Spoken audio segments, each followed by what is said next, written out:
Hila pa more. Sabi yung snow mga par, lalakas pa raw to next month.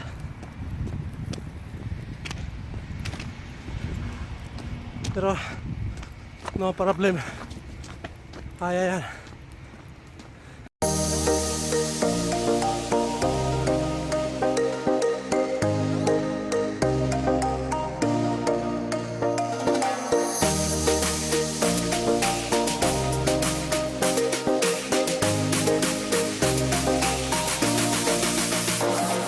Dos Davao del Sur nandito. Oh, Canada!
Good morning mga par.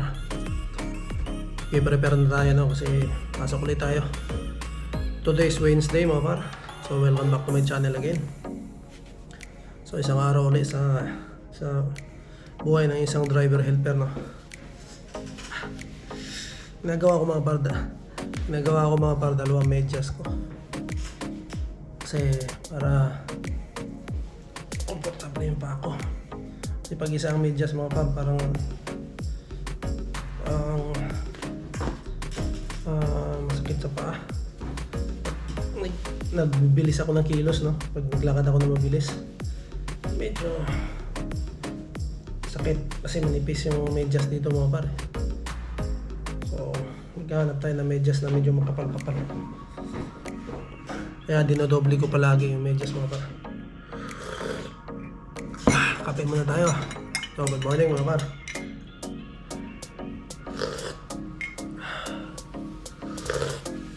Sa umaga mga par, kakape na ako. Tapos isang bira lang ako mag-almusal. Okay na ako sa kape mga par. Pero kailangan kong kumain pala ngayon ng kahit tinapay para kasi inom ako ng vitamins mga par.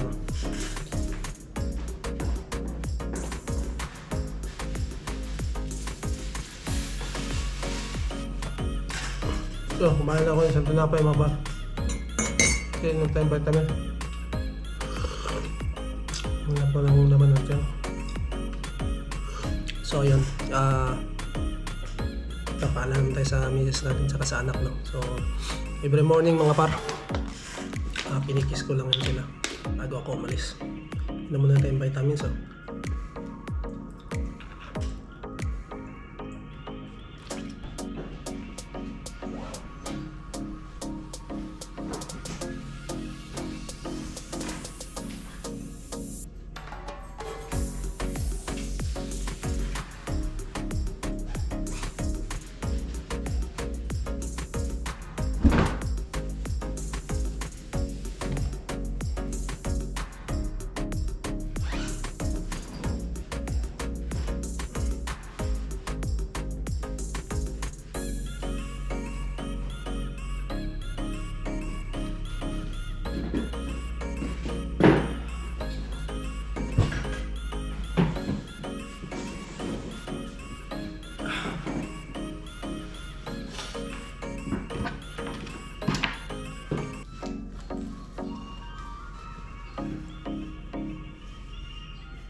Dali.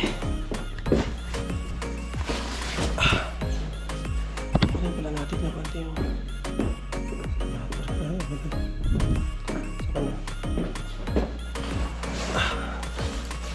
let's go.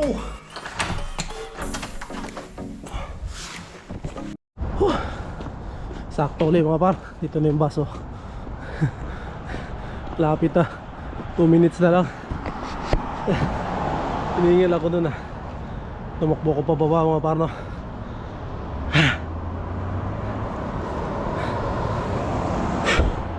Sa trabaho ko mga par, kailangan mo magod at unat, no? Bago ka mag-proceed sa trabaho para hindi mabigla. Kasi pagdating doon, yun, bubuhat ka mga par. Siyempre ang mga tao doon mabilis kumilos na kailangan yung pagbubuhat mo marunong ka rin. So yun, good morning mga par. Lalakad ulit tayo papasok sa ating trabaho, no? Parang malabo ang camera. Yun, hinaw na. So yun, kagabi pala mga par, no? Nanood ako ng mga vlogs, no? Yung mga vlogs ng mga registered consultant dito sa Canada. Yun, medyo nako-confuse pa sila mga par, no? Kasi hindi pa masyadong malinaw yung talagang balita ngayon na yun mga par, no? Pero maglalabas pa daw yata yung IRCC ng mas malinaw na guidelines tungkol doon sa balita na yun, no? Yun, marami din nagtatanong na yung PGWP pa ay maapektuhan ba yung mga spouse ng PGWP, no? Kasi yung student syempre pagdating dito may karamihan mga par may kasama ng yun nga, yung spousal open work permit. So katulad namin, so mayroon na kaming permit. Yun, paano ba raw kung yung i-extend lang? Yun, yung payo nila mga par, no? Hanap ka talaga ng trabaho na bago mag-apply, ha? Yun, Tier 0, 1, 2, 3 or yung mga skilled trade mga par, no? Or yung mga in demand dito sa Canada. Yun, gaya nga sinabi ko, healthcare, trades, construction, IT job, at saka yung agriculture. Yun yung mga in demand dito mga par. Yun, alam nyo naman siguro na yan, pag kumuha ka nga ng mag-aaral ka nga rin dito, bago mo madala yung ano mo, yung pamilya mo, ay masteral and doctoral mga par, no, na program ang kukunin mo. Tapos yun, naglabas din sila nung nakaraan mga par, di ba? Na kailangan 16 months na rin ang program na kukunin mo bago mo madala sila. So dati kahit 8 months o 1 year pwede. Tapos binago ulit nila mga par, no? Kailangan 16 months and more. So yun, medyo talagang pinahigpit na talaga. Ewan ko, siguro may nakita na naman siguro sila, hindi natin alam. So yun. And yun lang mga par, no? Para daw makasiguro talaga pag bago ka mag-apply, kung kukunin mo yung pamilya mo, yun, kailangan nga trabaho mo mga par Tier 0, 1, 2, 3 or yung mga in demand dito sa Canada mga par na trabaho. Yun, para talagang medyo panatag daw, makasiguro ka na malaki ang chance na ma-approve ka mga par, no, sa iyong permit o makukuha mo yung dependence mo. So ayun, yun talaga pinaka-safe mga par. Pero siyempre naghihintay pa na tayo ng mga further instruction. Maglalabas pa raw malamang yung IRCC ng mas malinaw na balita mga par, no? And siyempre hindi natin alam kung ano na namang nakikita nila. Baka may bago na namang balita mga par na ilalabas, hindi natin alam, no? So maghihintay lang tayo mga par. Ayun, yun nga, ngayon siyempre nakikiano tayo mga par, no, sa mga pina-follow natin sa YouTube ng mga RCIC talaga, yung mga legit mga par. And yun, ang payo ko lang sa inyo mga par, no, kung may bala kayo or kung may doubt kayo, talaga mag-ano kayo mga par, magkonsulta kayo kung Yan, yung mga RCIC, yung mga registered immigration consultant na pinagkakatiwalaan nyo, kung alam yung talagang legit naman. So yun, magkonsulta kayo doon mga par, bago kayo mag-apply. Kasi mahirap kasi mga par, no? Kasi pag in-apply mo na medyo may doubt ka, na hindi ka sigurado, magbabayad ka kasi noon mga par, no, sa IRCC. And then tapos hindi naman pala kumpleto, or may kulang, or may kailangan ka pa mga par, no? Kailangan mo pang dagdagan, or yun papalakasin ba. And yet na-lodge mo na. So sayang mga par, no, yung oras. Kasi ngayon kasi mga par, no, matagal ang result, no, pag nag-apply ka. So marami ngayon ang waiting list mga par, no, naghihintay ng kanilang resulta. Mihan ngayon mga par, sa mga nababasa ko, talagang naghihintay sila matagal bago lumabas yung nila, no. Gaya ng mga nag-apply ng PGWP, no, matagal mga par, karamihan 6 months, 7 months, 5 months, yun bago lumabas. So yun, habang maaga mga par, kung pwede nang i-apply, no, i-apply na. And yun nga, siguraduhin natin na talagang kompleto. And sumunod tayo doon sa mga alituntunin, no, yung sa mga rules na nilabas nila. Kaya importante mga par na kung hindi kayo sigurado, yun nga, kung may doubt kayo, magkonsulta mga par, no, para makasiguro. Kasi sayang din naman kasi pag hindi ka sigurado mga par, ang bayad yata pag nag-apply ka kasama yung dependents, so malaki mga par, nasa 500 kasi kasama yung permit. Yan, kulang-kulang 500, no. So sayang yun. Pagka syempre na-refuse ka, ulitin mo yun, so magbabayad ka uli. So yun, ang masasabi ko lang, kung may mga kilala kayo na pinagkakatiwalaan nyo na yun, registered, yung legit talaga na RCIC, registered Canadian consultant, mag-ano kayo mga par, manghingi kayo ng payo, no. Magkano lang naman siguro ang bayad, kaysa naman yun, hindi kayo sigurado, sayang naman yung application, no. So yun lang mga par, dito na tayo sa trabaho, pasok na tayo. And magbibihis lang tayo para makapag-prepare na rin tayo. Biyahe tayo ngayon umaga. So yun, tignan natin ngayon mga par na kung anong natin. Ibang kasama ko ngayon na driver sa umaga, no? So ayun lang, ingat kayo palagi mga par. And keep warm syempre, yung mga dito sa Canada. So shoutout sa lahat, maraming salamat, no? Mga par, bumuhos na naman ng snow.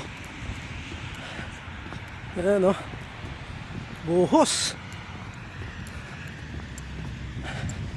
Dalawa din niliberan ko dito mga par, deliver din ako sa kabila. Kasi hila na naman natin ating best friend.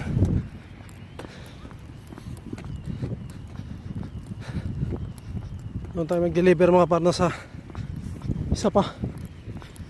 Grabe yung snow.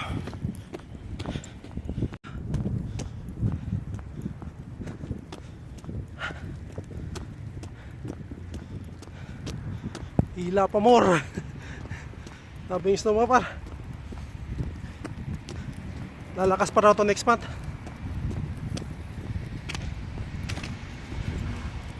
Pero no problem. Ayan.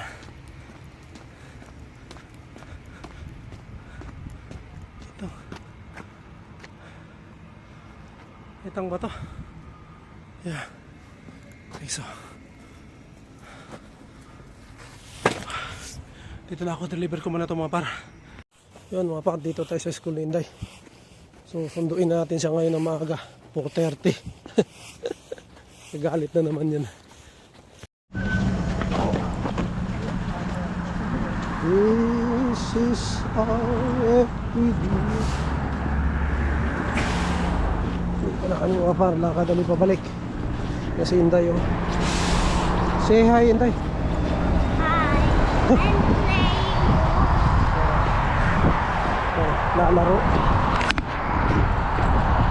Lalaro si Inday mga par. So yun, Maaga ulit kami natapos mga par, no? Alas 4. Tapos na kami. So yun, sinundo ko na si Inday, no? Kasi matadaanan ko lang naman. So shoutout ulit, no? Maraming salamat sa aking driver, no? Guys, Huh? the whole sky is white. Yeah.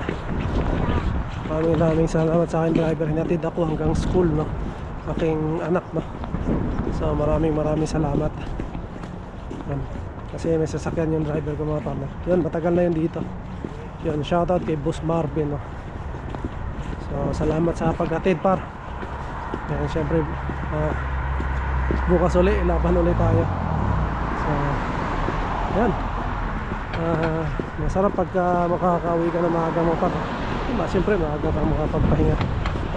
And yan, good luck din sa mga kasama ko, no? Sa trabaho.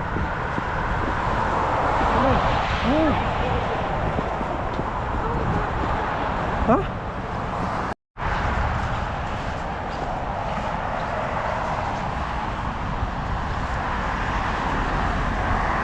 Pero oh.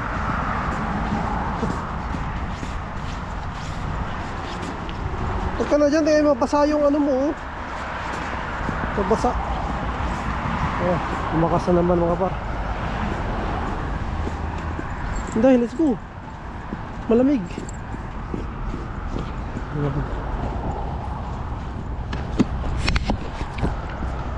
So, yan. Shoutout din, no? Kay Boss Clark, no? Kay Par Jason, ating mga kasama sa trabaho. Yan, yung isang kasama nga natin, no? Merong ano mga par, no? Sakit, sana makabalik na siya. Kasi syempre, kailangan din kumita talaga rin. So, yan. Kahit gaano kapakalakas mga par, tama ka rin ng ano talaga, ang sakit. Syempre, hindi naman tayo robot, no? Tao lang din tayo. Yeah. Okay. So, yan. Let's go. Yan, tungkol dun sa topic natin mga par, no? So, ang mapapayo ko talaga sa panahon ngayon mga par, ay talagang ano tayo, para sa akin lang to mga par, no? Galing kayo, okay. Pero kung may doubt nga kayo mga par, no? Para sa akin is mag-consultant mga par talaga. Pero syempre yung pumili rin kayo ng consultant mga par, yung pinagkakatiwalaan nyo rin talaga, o talagang legit din, no? Kasi meron ding iba, hindi naman lahat mga par, no? Meron ding iba na hindi maayos, no? Hindi maayos ang serbisyo. So pumili rin kayo ng consultant talaga, yung lisensyado, no? Para matulungan kayo mga par. Kasi sa panahon ngayon talagang kailangan ng mga par. Ayun dahil kaya ka ng cellphone, sagasaan tayo eh. So ayun, sa panahon kasi ngayon mga par, no? Kailangan mong magkonsultan para makasigurado ka. Katulad namin mga par, kailangan din talaga namin magkonsulta, no? Para lang makasigurado mga par. And hindi naman kami nanghihinayang sa ibabayad naman sa kanila. Consultation lang naman mga par. Pero kung gusto nyo sila mag-process talaga, medyo malaki yata ang bayan. Parang konsulta lang mga par, kung anong dapat gawin, kung may pag-asa ba, kung anong dapat gawin mga par para sa application namin. Kasi siyempre ano nila yung kabisado nila. So yun lang mga par. Mag-ingat tayo lahat. Maraming salamat sa panonood, pag-like, subscribe, and pag-comment, no? So shoutout kay Par Rainier Perez, no? Palaging nakasuporta sa atin, at saka sa mga si kabayan, no? Yung isang kabayan natin, maraming salamat din. So hanggang dito na lang mga par. To God be all the glory. Maraming salamat, and we'll see you on the next one. Bye! Bye!